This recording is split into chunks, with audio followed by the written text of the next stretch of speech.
Normally, whatever the portion which work out when the process start from the flow of the air which is being carried out from the portion of the upper respiratory tract. Considering we have divided yesterday's in the one topic, we have discussed that we have got the conducting zone and the respiratory zone. So the conducting zone portion means up to the terminal bronchiole during the act of inspiration and which is not available for the gases exchange. Now up to the terminal bronchioles where have the space which is called as anatomical dead space. Now see this, we have got they have shown the generations over there. So conducting zone, no gases exchange up to the terminal bronchiole. Normally which carries out the flow of the air only. Conduction, just to carry the component throughout. Last 7 generation means transitional with respiratory zone which is called it. Purely for the exchange of gases as they are with the maximum blood flow. Same definition which never allows for the gases exchange with the pulmonary capillary bed divided into anatomical dead space and alveolar or the physiological dead space or total dead space. Now this is what the example of the man weighing of a 68 kg, the anatomical dead space from the part of the tidal volume which is existing inside 150 mm, that is out of 500 ml of the inspired air, that is inspiratory capacity.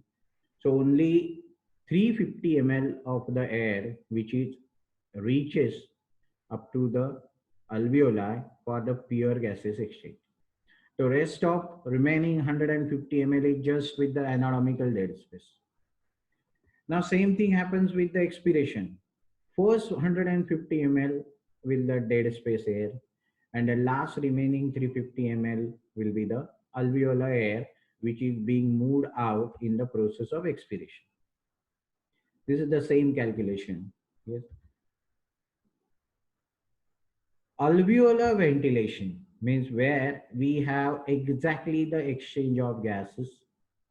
Alveolar pressure or alveolar air has to be renewed means with the act of inspiration. Means normal what happens is the first breath is there, second breath, third breath, fourth breath, like this. Each breath which causes increase in the concentration of the air. So which will flows down up to the alveoli for the exchange. Physiological dead space. Total volume of the inspired air that does not equilibrate with the pulmonary capillary. Means they are not coming in contact with the pulmonary capillary bed. In healthy individual, both these anatomical dead space and the physiological dead space are equal. Dead space measurement that will be depending upon the concentration of the gases. That will depends on the tidal volume as well as that depends on arterial concentration of the carbon dioxide as well as the oxygen which persistently moves. This slide is showing about you the subject being asked to take the breath of oxygen. This fills up the entire dead space with pure oxygen and some oxygen that mix up with the alveolar air but does not completely replace it. Because the anatomical design where the same track has to follow entry of the air up to the alveoli and exit of the air from the alveoli out. So during the act of inspiration and during the act of expiration, the same track which carries the air and which persistently flows up to the level of the alveoli. So the air which is being moved in and which being moved out, so that first portion or the upper portion of the respiratory zone which will be remains as a dead space. Now this is being a recording normally. Now, what findings you will get? First portion from the dead space region with the method which is being followed, where the nitrogen concentration is zero. After some time means not immediately. The breeze which has been calculated for next 6, 7, 8 breaths after, the concentration rises because the alveolar air, which is also consisting of the nitrogen plus dead space air. And at the end, when only air from the alveoli, with high steady concentration of the nitrogen, means this nitrogen method, which is used for the recording of or measurement of the dead space, where subject takes the breath of oxygen along with the air. So all of you are knowing is what individual breathe normally, which does not consist of a pure oxygen, which consists of the air, nitrogen, carbon dioxide, and any other volatile gases which are also there inside, along with water vapors. So everything which is being present inside, and then needs to carry out the flow of that particular air up to the portion of the alveoli.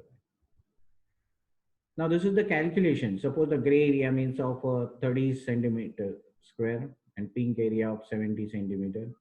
Total volume of the expired air. Now this is expired air means expiratory capacity. So dead space again needs to count according to that. Considering up with the upper zone and the zone which is as a means conducting and respiratory zone. The air quantity or of the air which is being termed, that comes again the same value, approximately 150 mm. Now what it composed of? If you are trying to learn, when we need to record with the whatever the components are there within the inspired air, or whatever the components are there in the expired air, which is being expired out from. So this graph which is showing you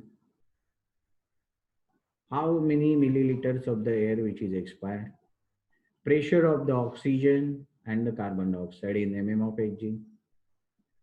First portion, which consisting of a dead space air, which composed of the air which is humidified. Typically humidified means the temperature of the air which is brought to the normal during flow of the air. Yes. Middle portion, which consists of the alveolar air plus dead space air, because that air has to be flowed down persistently during the second act of inspiration. And the third portion, mean last portion, which is showing purely alveolar air. So 0 to 100, not 100 actually, 0 to 80, 90 milliliters. So that's almost which is being working with the portion of the dead space air remaining with it. Then from up to 230, we have got the alveolar plus dead space air. And then afterwards is a pure with only oxygen and the carbon dioxide, which is being persistently going inside. Now, if you are comparing that red curve where they have written there oxygen, PO2. PO2 means partial pressure of the oxygen. And if you come towards the line, it goes to approximately 104 mm of it. Same thing with blue curve of carbon dioxide, means partial pressure of the carbon dioxide. If you come towards the line of the pressure, which comes around 40 mm of Hg is the pressure of the carbon dioxide. Now these are the fixed pressure of oxygen and carbon dioxide which is present or which is entered inside the alveoli. So when we are comparing about the barometric pressure, and at that pressure the air which is breathed in, so inspired air which is being divided into these fragments till it reach to the alveoli with continuous act of inspiration, or together as a respiration. Process.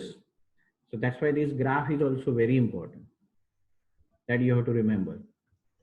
Now, one more thing in the dead space here that what we need to remember, that you have to write down the definition, then you have to write down what is anatomical dead space, then you have to write down about the physiological dead space, and then you have to write down about measurement. Now, one thing, what are the functions of the anatomical dead space? Because which is saturated purely by the water vapors. Water vapors which reaches to the alveoli of the lung, and persistently it removes the inspired air which is being about to deliver up to the alveoli. Now there are the different factors which are affecting on the dead space of anatomical also.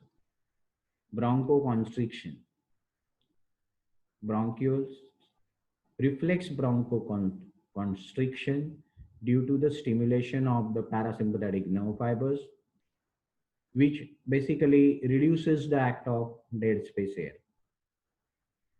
Now, another important thing is the effect of any adrenaline or stimulator which causes directly to fluctuate the amount of the dead space air. Okay. Now, this is a short note which is regularly asked. Now, next point, actually, what we need is to start, slightly a difficult one for the students to understand, is the respiratory principle of the exchange of the gases. Yes. Again, I will share the screen. I will start something about the PowerPoints.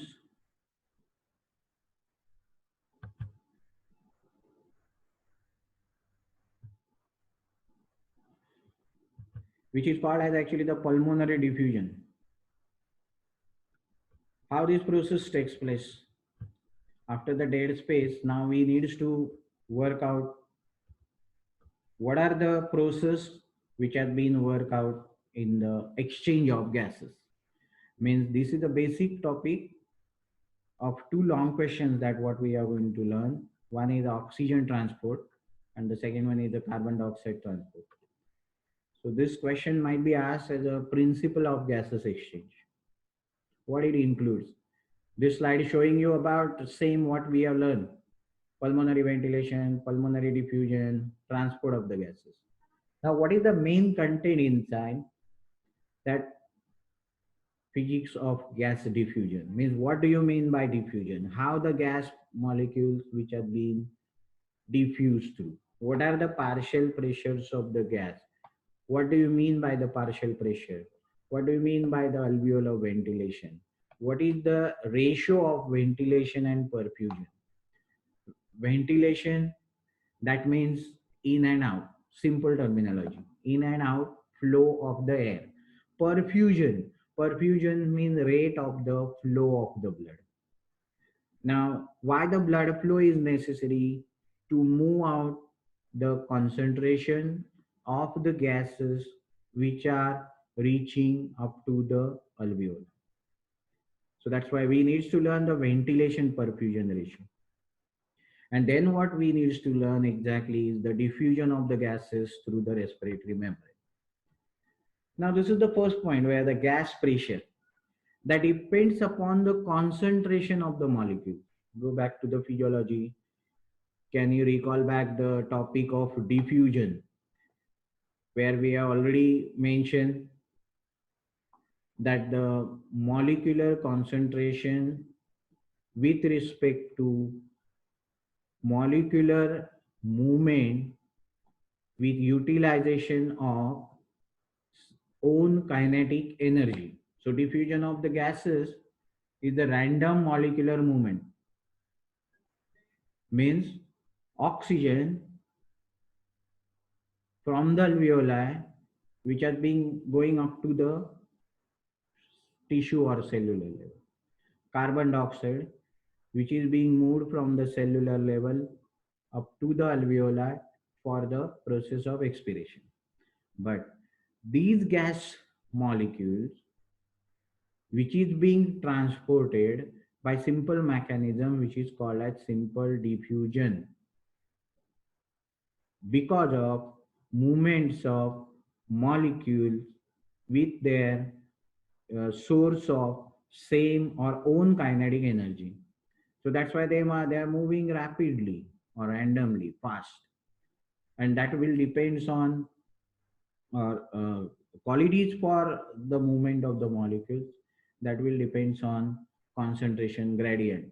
Can you remember our first lectures, transport through cell membrane, where we have learned about the first mechanism, diffusion, and inside that, very important concept or requirement for the physiology of diffusion is concentration gradient, from the high concentration to the low concentration.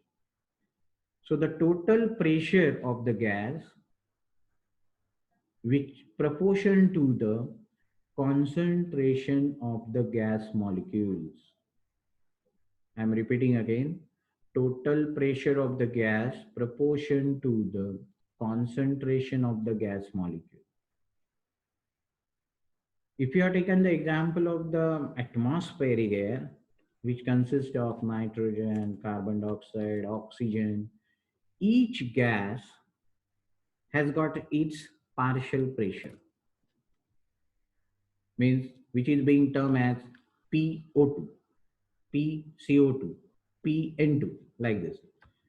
And if we are comparing the atmospheric air, the percentage of nitrogen is more, means that is approximately on an average 78 or 70%, rather 70 to 80% average.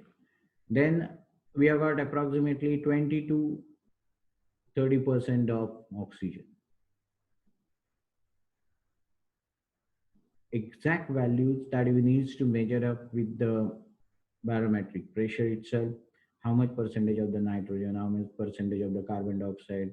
So it consisting of oxygen as well. So if you are measuring about the volume of the air which is after the expiration, which also consists of oxygen along with the carbon dioxide, but the proportion of the carbon dioxide is more compared to the oxygen. So here point which has been shown on the slide is absolute temperature. Now the Charles law, which gives the idea about the volume, that is being proportion to the temperature also. When we are allowing the gas particles to be with the, after giving a heat or temperature, increasing the temperature. Now this is the theory of the gas, where we have got the 20.9, 78.1, 0.97, 1.28 water vapor, 0.05 concentration of carbon dioxide, and approximately the air which is atmospheric total. The air which is present as alveolar. So total pressure exerted by the mixture of the gases, which is equal to the addition or sum of the partial pressure of all the gases. So which include the pressure of, means water pressure, which is both in the within water as well as in the tissue level. Now what is the physics of gas diffusion or the gas partial pressure? As per Henry's law, when the temperature is constant, the content of the gas dissolved in any solution is directly proportional to the partial pressure of the gas. So if you are comparing about the molecules as per as the solubility of the gas, so one point that very important, gas solubility. Here they have mentioned gas solubility. Now the gas solubility in fluid is depend on its solubility coefficient, capacity to get dissolved. If you are comparing the solubility which is there with the particular liquid, slightly variations are there. If we are considering about the different gases which has been present in the liquid, means when it is being dissolved within the liquid. Partial pressures at the equilibrium, which is equal to the partial pressure of the gas, is almost the which is in the liquid phase or comparing to the partial pressure of the gas. The absence of equilibrium means if the balance is not there, the partial pressure of the gas in the liquid phase is less than gas phase. Same thing what we have learned just is the solubility coefficient. Yes, varies. Then water vapor pressure. Water vapors. The vapor pressure of the water depends on its temperature. So at the body temperature, vapor pressure of the water in alveolar air is average 47 mm of Hg. But if you are going to have reach at the level of the equilibrium with the partial pressure of the water pressure, which is persistently changes. Then alveolar ventilation. Volume of the fresh air which reaches till the apex portion of the lung for the exchange of the gas per means each minute. So alveolar ventilation is equal to respiratory rate into tidal volume minus dead space volume. So this is a pure formula. Normal respiratory rate considered to be a 12 into 500, that is a tidal volume, and dead space just before we have counted 150 ml average, and the calculation goes to 4200 ml per minute. So if you are comparing upon the alveolar ventilation, which approximately lies with the same. This equation is a comparison. What will happen or changes with the respiratory rate? If the subject 1 has got the tidal volume 500 ml, respiratory rate 12 per minute, pulmonary ventilation is approximately 6 liter per minute, and the alveolar ventilation, that is 4.2 liters per minute. If the subject having the tidal volume 200 ml, but the respiratory rate is more 30 per minute, pulmonary ventilation again remains same at 6 liters per minute, but the alveolar ventilation, which is decreased than normal. Means though both the pulmonary ventilation is the same other subject, the alveolar ventilation is much less. So it will suffer from the hypoxia or hypercapnia. Hypoxia means decreased oxygen concentration, which is being required for the cells to utilize. And if the oxygen concentration is less, the condition which is produced, which is called as a hypercapnia, where the concentration of the carbon dioxide which goes on increasing because less oxygen. So already demand is there for the oxygen, but whatever the oxygen available in the body, which will be get utilized. So the concentration of the carbon dioxide goes on in condition called as a hypercapnia. What is the effect of gravity on alveolar ventilation? Means position. Supine position means lie down position, alveolar ventilation evenly distributed, equally distributed. In upright position, alveolar pressure is zero, the air which is brought to the lungs. So intrapleural pressure, which is at the apex, 10 mm of Hg at the base, minus 2 mm of Hg. Transpulmonary pressure also changes. So there will be reduction or reduce in the regional alveolar ventilation. Regional means as far as the part of the lung considered to, whether it is the apex or base. Now this is the ratio of alveolar ventilation to the perfusion. Ratio of alveolar ventilation per minute is the quantity of the blood flow to the alveoli per minute. Ratio of alveolar ventilation per minute to the quantity of the blood flow to the alveoli per minute. Means if the person have a normal respiratory rate and with healthy status with all physiological conditions at the same respiratory rate, the blood flow means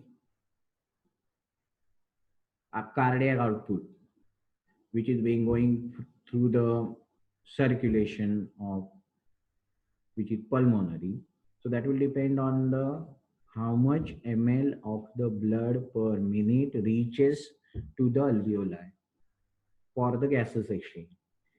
And that's why the pulmonary capillaries, the partial pressure of the oxygen they have mentioned 100 mm of Hg, and the partial pressure of the carbon dioxide 40 mm of Hg. Same what we have learned in that dead space, alveolar plus dead space, and alveolar ventilation ratio. Now, what is the effect of gravity to the blood flow? Now, linear reduction of the blood flow with respect to the effect of sorry with respect to the effect of the blood flow which is considered to. Now, when the person which breathes in, when their breathing rate is normal, air which is reaching up to the alveoli is normal, but the blood flow as far as the zone of the lung, means comparing to the base, apex, by the gravity affects to the perfusion ratio more than the ventilation. So as to go means we need to compare this diagram which showing about the lower base portion, middle portion, and the upper zone.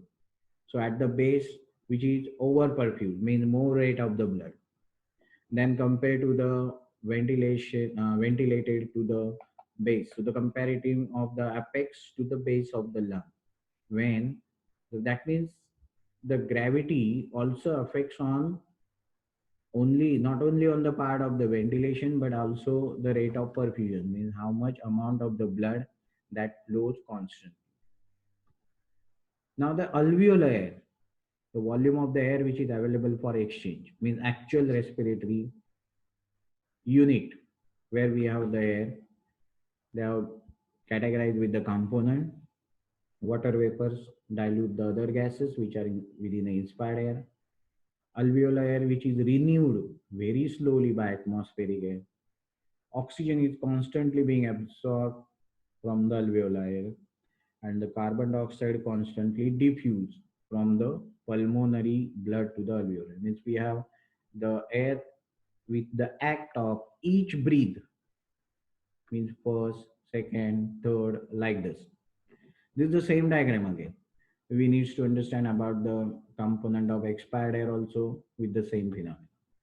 Now, what is the alveolar gas equation?